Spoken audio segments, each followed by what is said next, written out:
மரியாதைக்குரிய பேரவைத் தலைவர் அவர்களே, இந்த மாமன்றத்தில் இந்த சாமானியன் குரலை ஒலிக்க செய்த மாண்புமிகு தமிழக முதல்வர் முத்துவேல் கருணாநிதி ஸ்டாலின் அவர்களுக்கும் மாண்புமிகு உதயநிதி ஸ்டாலின் அவர்களுக்கும் மற்றும் பெரம்பலூர் நாடாளுமன்ற தொகுதியின் மக்களுக்கு என் நன்றியை தெரிவித்துக் கொள்கிறேன். அதிகாரத்தில் இருப்பவர்கள் கூட்டாக செயல்பட வேண்டும் என்று கூறிய இந்த தேச மக்களுக்கு என் முதல் நன்றியை தெரிவித்துக் கொள்கிறேன். Madam, I'd like to start with something that's very fundamental to the constitution of this country, madam. It says India, that is Bharat, is a union of states. But today, after 10 years, in fact in the 11th year, we are in the question of saying what is the state of the union. We still don't know what is the state of the union. So India, that is Bharat, is actually a union of states. The states make up this country.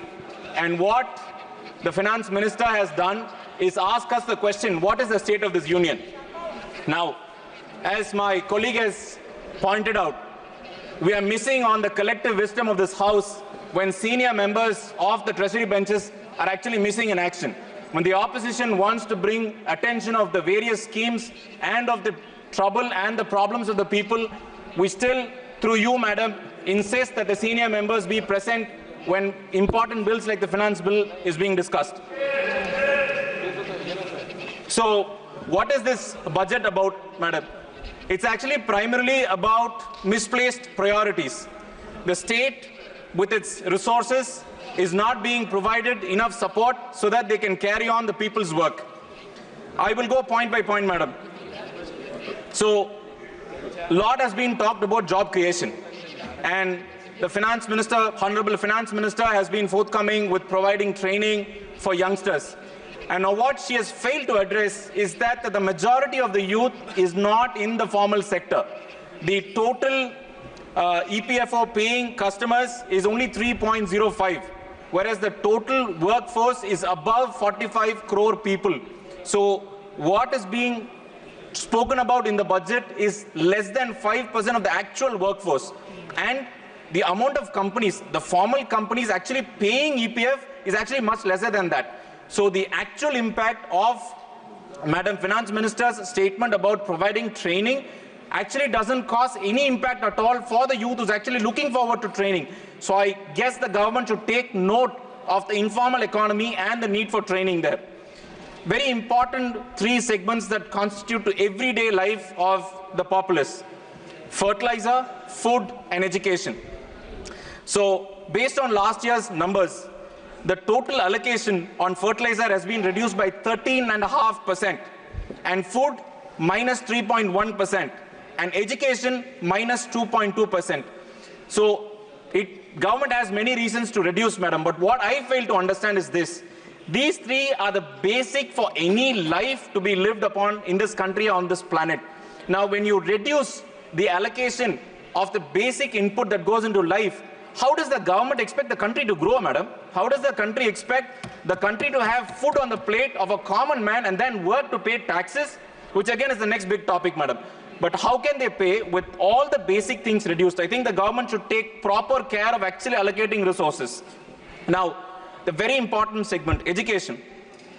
Now, the finance minister is going on about, and the education minister and the HRD minister have been going on about the resource allocation, and then the NEET issue, and saying that the central government is actually taking care of the people. What I fail to understand is very two important things. What the opposition is talking about is outcome, and what the treasury benches and the government is talking about is output. Now, let me go with an example, madam. So the central government says that they have brought about transparency and they've brought about equality in education, right? They might have talked only about the process. Yes, they have bought in the exam. Yes, they have gotten, QR codes to let students in. And yes, there are a lot of harassment issues before the student actually makes it to the exam. There's so many issues. That's the output. What we are talking about is the outcome. What does the outcome talk about? The outcome talks about a fair chance a common man in this country can get to make it to the medical exam and to serve the people of this country. They're not talking about outcome at all. They're only talking about output. The process is great. We're not talking about the process, but the process is unfair. So the point from the opposition benches is, don't try to justify an unfair system saying that it follows procedure. The procedure can be wrong, madam. Please listen to the opposition.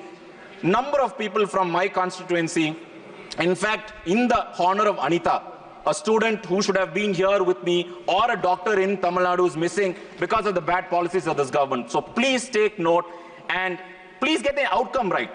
Don't forget about the output. I'll also tell you an analogy, madam.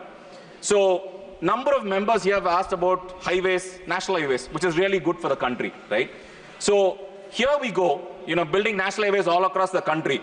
Now, we have very good highways across the place. Now, you have opened a new highway, right? That's the output. What's the outcome? Now, if you have 50 accidents or 50 deaths in a year, that is the outcome. So, what we are talking about it, please avoid the deaths.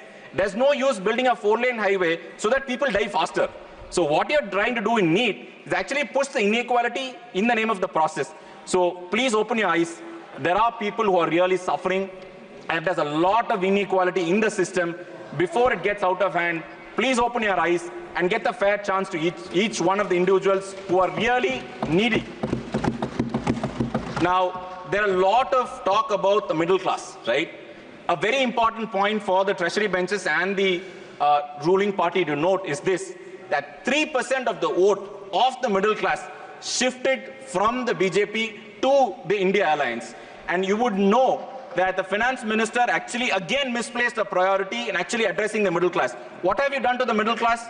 The middle class earns its rents, the salaried people, hardworking people, put their resources in two very important things, madam, or three, right? You have gold, you have real estate, and you have stocks, right? And the government has been pushing, saying that we're going to increase the width and the depth of the market. And what they have done is basically taken away all possible deductions that every common man, before paying taxes, calculates very vigorously, right? What have you done? So Section 80D, which provides for deductions across for the salaried classes, actually remain flat. And as my colleague pointed out, based on inflation, it's actually minus now. By remaining flat, your deduction is actually reduced, but you're actually paying more taxes. So the middle class is actually being punished for being honest. So I think the misplaced priority on taxation must actually be addressed by the Treasury benches. Now, one of the things that I'm really puzzled about is when the Honorable Finance Minister talks about cess. And not all of the members would know, but I would want everyone to be educated on cess. So taxes, indirect taxes and direct taxes, there's separation of powers. The resource allocation to state is being made by, eminent institutions like the Niti Aayog. What cess does is, it goes only to the central government, only to the union government. And the union government decides which states get what. And hence, the amount of cess increase in the last 10 years, madam, is actually increased by 10 times, madam, 10 times. It's not 1%, 2%, 10 times. And what are these 10 times mean about? You're actually taking away states' resources. And do you think it's fair for the states to come ask that cess amount? I don't think it should even be asked, first of all. So the government should take note that you're providing a direct taxation, indirect taxation, and something else totally different, madam.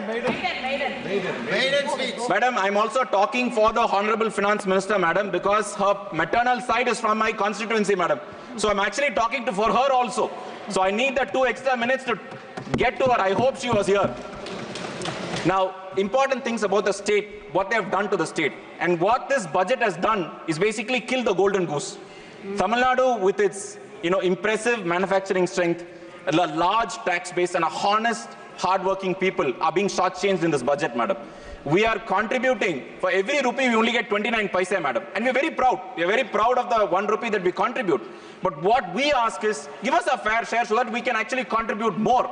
We're not complaining about not receiving less, but we are saying you're not giving us a fair share. And very importantly, relief and rehabilitation. You have seen in the last year that there were so many states that are being affected by natural calamities. And Cyclone Michang, which affected Chennai, and the heavy rainfall which affected Thoothukudi and the other district, were 100-year rainfall, madam. And what we had asked, the same officers who have been passed by the UPSC, the IAS officers, have recommended 37,000 crores, madam. And what we got is 450. It's not even 1 day's interest, madam. Not even in anybody's standards. So I think it's being very, very unfair on the central government. The most important thing, Metro Rail project, which was actually inaugurated by Union Home Minister Amit Shah ji on 2011-2020 on, in Chennai. The state government has allocated its own resources, madam.